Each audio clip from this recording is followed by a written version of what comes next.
तो दोस्तों आज की स्टोरी शुरू करने से पहले मैं एक बात बता दूं कि अगर आपने अभी तक इसके पार्ट 1 को नहीं देखा तो आगे जाकर उसको देख लो। मैंने उसका लिंक इस वीडियो के नीचे डिस्क्रिप्शन पे दे रखा है। तो दोस्तों हमें इस चैप्टर के शुरुआत पे दिखाया जाता है होकागे ऑफिस को, जहाँ पर नारुतो के ऑफिस पर सारादा और सुमिरे आई होती है और नारुतो यहाँ पर कुछ ज्यादा ही परेशान लग रहा होता है और कह रहा होता है तो तुम दोनों कह रहे हो कि तुम दोनों इसके लिए तैयार हो, पर किसके लिए? फिर सुमिरे कहती है हम तैयार है एग्जाम देने के लिए। फिर सारादा भी कहती है प्लीज होकागे सामा हमारा एग्जाम लीजिए। फिर नारुतो कहता है मुझे खुशी है कि तुम दोनों मुझसे एग्जाम लेने के लिए कह रहे हो, पर तुम्हें तो पता ही है इसके लिए एक अच्छा जगह चाहिए होता है। फिर सारादा कहती है वैसे आप हमारी एग्जाम मेरे घर पर ले सकते हैं, क्योंकि मेरी मदर कुछ मिशन के कारण से अभी कुछ दिनों से घर पर नहीं है, तो कोई प्रॉब्लम नहीं होगी। फिर नारुतो घबराते हुए कहता है ही ये काफी अच्छा आइडिया है। फिर सुमिरे नारुतो को ऐसे देखकर एकदम से कहती है होकागे समा क्या आप ठीक हो?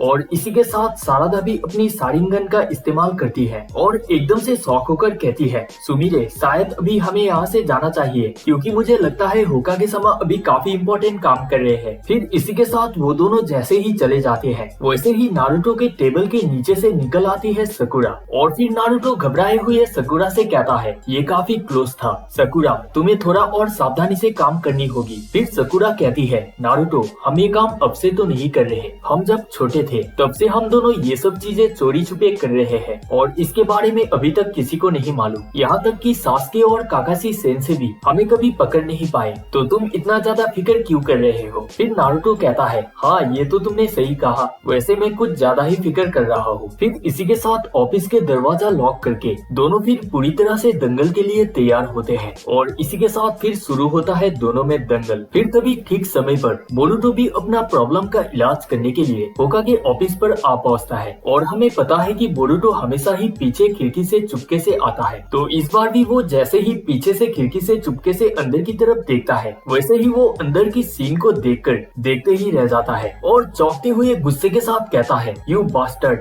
मुझे बिलीव नहीं हो रहा है कि तुम ऐसा कर सकते हो, वो भी सकुरा सान के साथ। फिर एकदम से अपने मुंह को बंद करते हुए बैठकर कहता है अब मैं क्या करूं, मैं तो यहाँ अपने उस जुत्सु का इलाज के लिए आया था, पर यहाँ पर तो ऑलरेडी उस जुत्सु का इस्तेमाल किया जा रहा है, शायद अभी चुपचाप जल्दी से जल्दी यहाँ से निकलना ही सही रहेगा। और फिर इसी के साथ बोरुतो फिर वहाँ से उदास होकर निकल पड़ता है अपना इस जुत्सु का इलाज ढूंढने। और इसी के साथ दोस्तों ये पार्ट भी यहीं पर खत्म होता है। अब आगे इस स्टोरी पे बोरुतो के साथ क्या क्या हादसा होने वाला है ये तो अब हमें आगे ही पता लगने वाला है। तो आप सभी को ये पार्ट कैसा लगा मुझे नीचे कमेंट पे जरूर बताना और इसी के साथ जाते जाते वीडियो पर जम के लाइक ठोक देना और चैनल को सब्सक्राइब कर देना और सब्सक्राइब करने के बाद बेल आइकन पर भी क्लिक कर देना ताकि आपको हर वीडियो का नोटिफिकेशन मिलता रहे। तो दोस्तों इसी के साथ thanks for watching and bye, मिलते हैं नेक्स्ट वीडियो पे।